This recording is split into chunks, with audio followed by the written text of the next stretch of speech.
Hey, what's going on, buddy? Yugi5 I'm here with my Family Thunder deck profile for the January 2014 format. Been a while since I had this deck on my channel. It's been quite some time. I don't quite remember when the last time I had this deck on the channel, not including over the weekend. I do apologize real quick.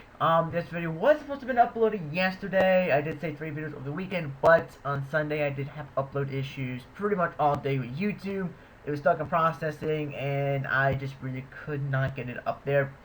But like I said, just blame YouTube. And I'm deciding to re-record this because I did make some changes since that initial recording, since that initial deck profile. And I want to go and just give you sort of like a little bit of the newer version. Not really a lot of changes, but there's some changes that I didn't feel like, entertaining. Like, oh, I took this out for this, and that out for this and that. It would just be easier just to re-record it since this is the deck profile. It's not like, just a lot of commentary duels or anything like that. But anyway, just was on the end, like, hey, look! 52 is on the end! Yay! Yeah, I want to test the card out. Be pretty hilarious, fun to test out. It's got a cool artwork to it. But anyway, this is my Family Thunder deck. It's got some differences in terms of what other people typically use in the Family Thunder, and I kind of like this way better, just in my opinion, because it has a little bit more versatility and a little more outs than what some other people typically use. I'm not saying those builds are horrifically bad, you should never use them, and just, personal preference, I prefer my build over others. It's just, kind of how deck building works. You have your personal preference over certain cards that one person may not like, but you may like, works for you, and it's basically how it goes, And some of my cards, which work for me, it may not work for others, so it just comes down to the player's preference, and this is my preference for the Family Thunder deck. So anyway, let's get started with the deck profile. So first off, you have the triple Paw Hunter, triple Maw Hunter, double Sis Hunter, one Thunder King, triple Seahorse, double Prism, triple Watcher Giraffe, and one Honest. Now, the monster lineup is pretty much typical, in my opinion, of the Family Thunder.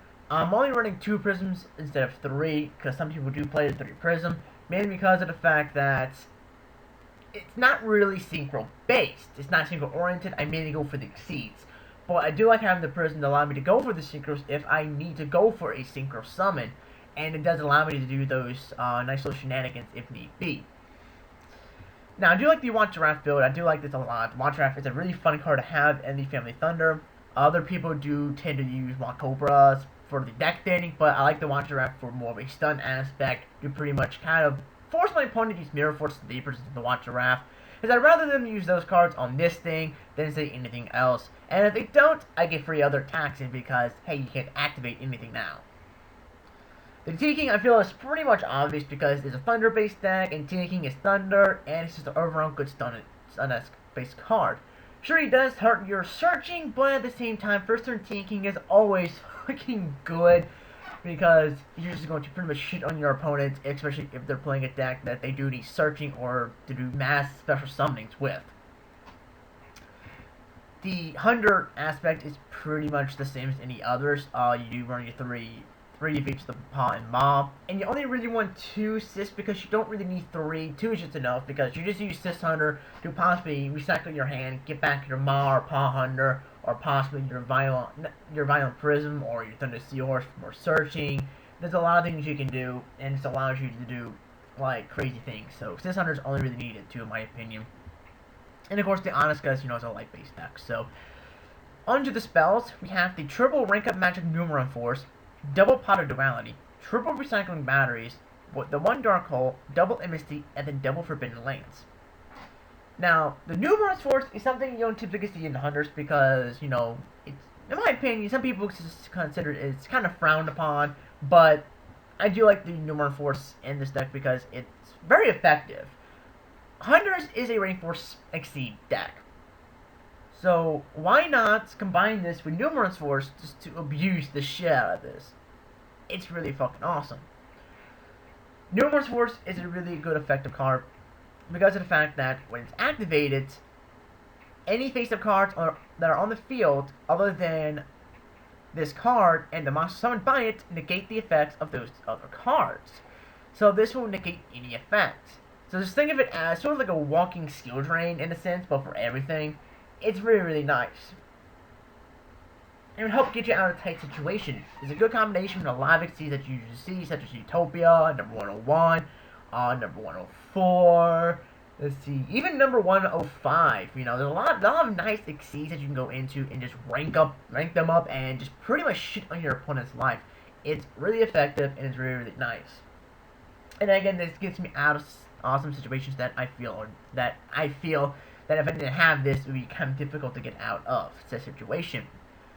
The dualities, they're just pretty much kind of decked in my deck. I could easily kind of go with the route a lot of people are going with. A lot of decks is Upstart Goblin, who, I prefer dualities because I like that sort of almost guaranteed card that I may want. And plus, the deck requires a little bit of setup, so I may be able to get that Thunder Seahorse and deck even more. So I like having that aspect of just the almost guaranteed card. Trooper recycling batteries, it's recycling batteries. Need I say more? This thing is fucking amazing. And then the rest of the spells, I feel, are self-explanatory. For the traps, we have the One Warning, Bottomless, Compulse, and Torrential. Double Mirror Force, double Phoenix Chain, and I'm taking in a Black Horn of Heaven because Heretics can suck it. Black Horn of Heaven is a nice card to actually have in the main deck, as maybe it's a one-off, but you usually see a side deck. It's a nice surprise factor because you don't typically see it in the main deck, and most people will basically, once the warning's out the way, I'm safe from the effect, I'm safe from negations of counter traps, and surprise, you're not, because Black Horn of Heaven will basically shit on you.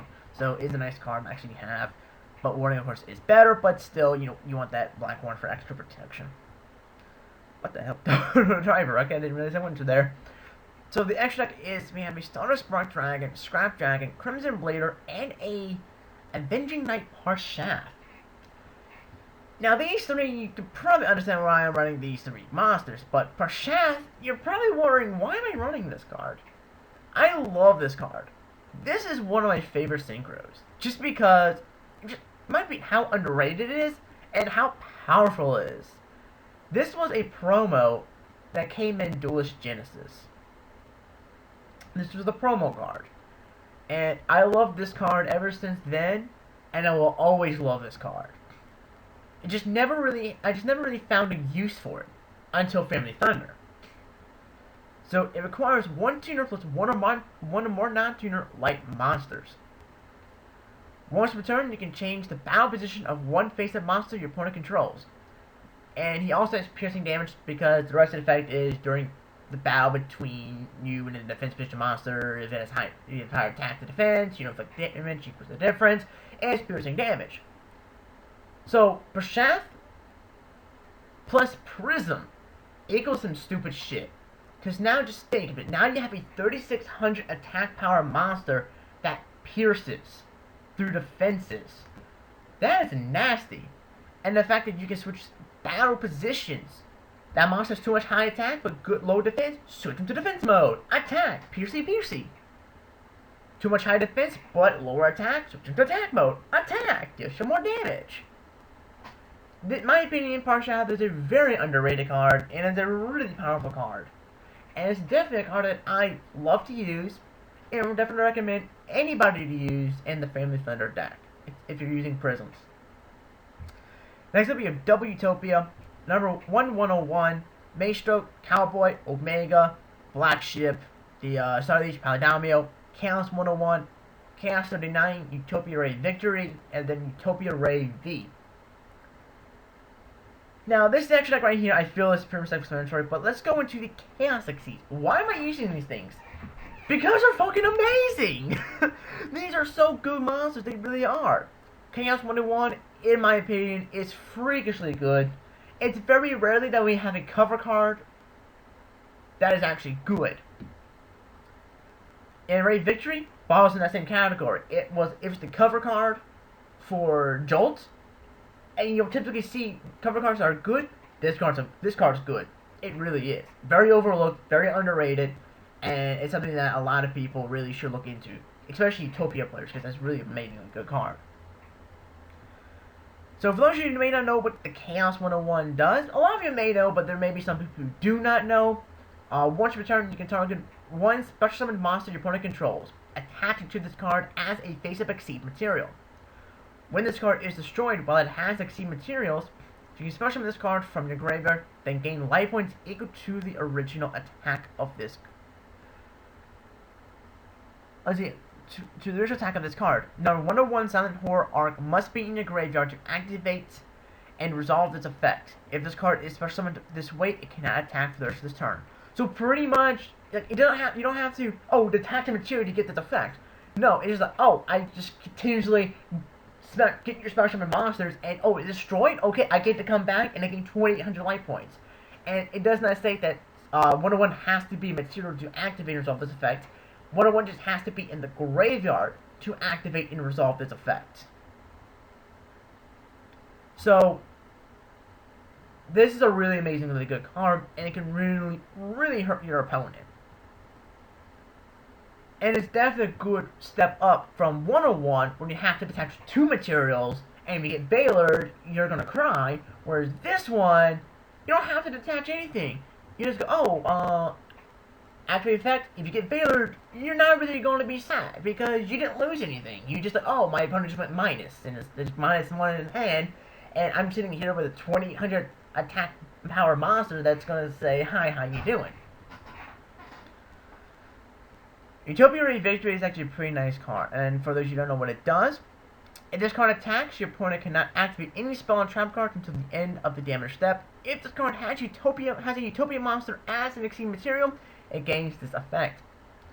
When this card declares an attack on a face-up monster your opponent controls, you can attach 1 material from this card, negate that opponent's face-up monster's effects. Also, this card gains attack equal to that opponent's monster attack. These changes last until the end of the turn. He's a walking honest! This thing's a walking honest! Need I say more? The fact that your opponent cannot activate spells and traps when he attacks, and the fact that he pretty much has an honest-like effect, really makes him a powerhouse to really deal with. It's a really amazingly good card, and it's severely overlooked. It has a damn good effect, and it can definitely throw your opponent for a loop, and can definitely help you win some games. And then finally we have Utopia Ray V, which is a starter deck card, and it's an amazingly good card. Really is amazing and very widely overlooked. When this card in its owner's possession is destroyed by opponent's card, either by battle or card effect, you can target 1 Exceed monster in your graveyard, return that target to the extra deck. If this card has a Utopia monster as an Exceed material, it gains this effect. Once per turn, you can attach 1 material from this card, then target 1 monster your opponent controls, destroy that monster, and if you do, inflict damage to your opponent equal to the destroyed monster's attack on the field. So this card basically allows you to recycle Exceeds. The reason why I'm only playing 2 Utopias is because Ray V here allows me to recycle my Utopias back in the extra deck for other plays. This also allows me to reuse things like 101, or possibly Chaos 101, if I so wish to. Maybe I want to use this Omega. Or hey, put Black Ship back in, why not? There's a lot of uses for Ray V. And the fact that it's a walking Volcasaurus, which basically says, hey, I can destroy a monster and still attack directly, is pretty amazing. Which in my opinion does give a nice little one-up over things like Volcasaurus, but at the same time it's a little bit more difficult to bring out because you do need a total of 4 cards to bring it out. 2 monsters, the Utopia, and then the rank up. There you go. You need a total of 4 cards to get out, whereas Volcasaurus only needs 2. But at the same time, it's a really deadly card, and it can definitely throw a lot of people for a loop, and it can definitely shit on your opponent's life. Overall, this is a really fun deck. I like it a lot. Definitely recommend people to try out rank up in a hunter based deck because it is a really fun concept. It's a really fun thing to do, and again, it can really throw your opponent for a loop. So anyway, I hope you guys enjoyed this deck profile. Give me your thoughts on this deck in the comment section below. And again, I do apologize this was not uploaded yesterday, but again, YouTube had these issues. So with me, I don't know if other people had them, but at least for me, I had those issues. So things out of my control were happening. So anyway, again, I hope you guys enjoyed it, and I'll definitely see you guys next time.